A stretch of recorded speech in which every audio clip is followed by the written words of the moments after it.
लक्षात घ्या, महाराष्ट्रातलं असं एकमेव आंदोलन आहे की ज्याचा बाप उपोषणाला बसलेला आहे, सोबत त्याचं पोरग पण उपोषणाला बसलंय. असं एकमेव आंदोलन म्हणजे बच्चू भाऊ आणि त्याच्या मुलासाठी एकदा जोरदार टाळ्या होत्या. त्यानंतर 51 जण इथं उपोषणाला बसले. त्यामध्ये एक वयोवृद्ध आजी आली होती जिची शुगर 450 पेक्षा अधिक आहे. म्हणून विनंती आहे, इथं पाठिंबा देणाऱ्या संघटना असतील, पाठिंबा देणारे नेते असतील, केवळ सहज फोटो काढून इथून जाऊ नका.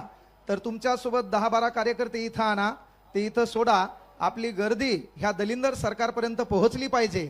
आपल्या मागण्या काय आहेत, मेन काय माहितीये का, बच्चू भाऊ येणारा काळ तुमचाच आहे. पण होतंय काय माहितीये का, आम्ही फेसबुकला खाली कधी पाहिलं तर ज्याचा बाप रुग्ण घेऊन सध्या पेरणीच्या मागे लागलेला आहे, पाऊस कधी पडतोय, त्याच्यानंतर खताचे भाव वाढलेले, तेच भिकारचोट खालून सरकारची बाजू घेऊन आपल्या शेतकरी बापाच्या विरोधात कमेंट करत असेल तर असे बांडगुळ झोपेत मेलेले भले सारे. म्हणजे प्रश्न काय व्हायले, दुखायले म्हशीचं इंजेक्शन वघारील नको. बच्चू भाऊ इथं उपोषणाला बसले त्याला बंगला पाहिजे म्हणून नाहीये. बच्चू भाऊ इथं उपोषणाला बसले त्याला भली मोठी कार पाहिजे म्हणून नाहीये.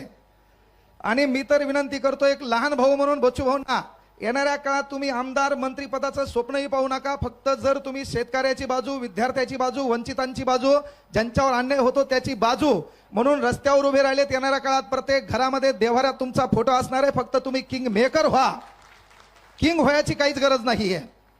कारण काय माहितीये का, आपल्या गरीबाचा फार मोठा एक प्रश्न आहे. माझ्यापैकी एखादा गरीब असेल आणि त्यानं स्वप्न राजकारणाचं पाहिलं की ज्याचं चारण्याचं कारण आहे का, तेच भिकारचोट खालून संदेश देते.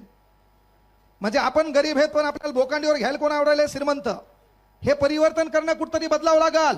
अरे या महाराष्ट्रात 288 आमदार आहेत, काही काही दलिंदराचे त्या विधानसभा मतदारसंघात नाव माहित नाहीत.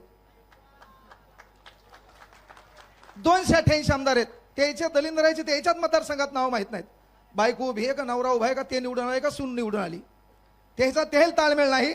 अरे पण 288 मतदारसंघात जरी आमचा माणूस सध्या आमदार नसेल, पण एक गोष्ट लक्षात घ्या, एक जीत से कोई सिकंदर और एक हार से कोई फकीर नहीं होता. येणारा काळ आपला आहे.